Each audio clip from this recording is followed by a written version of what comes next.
ಸಂತೋಷ ಏನು ಉಲ್ಲಾಸ ಏನು ವಿಶೇಷ ಈ ದಿನ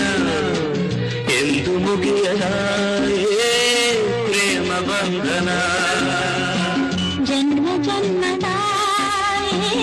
ಆತ್ಮ ಬಂಧನ ಏನೋ ಸಂತೋಷ ಏನೋ ಉಲ್ಲಾಸ ಏನೋ ವಿಶೇಷ ಈ ದಿನ ಎಂದು ಮುಗಿಯದ ಪ್ರೇಮ ಬಂಧನ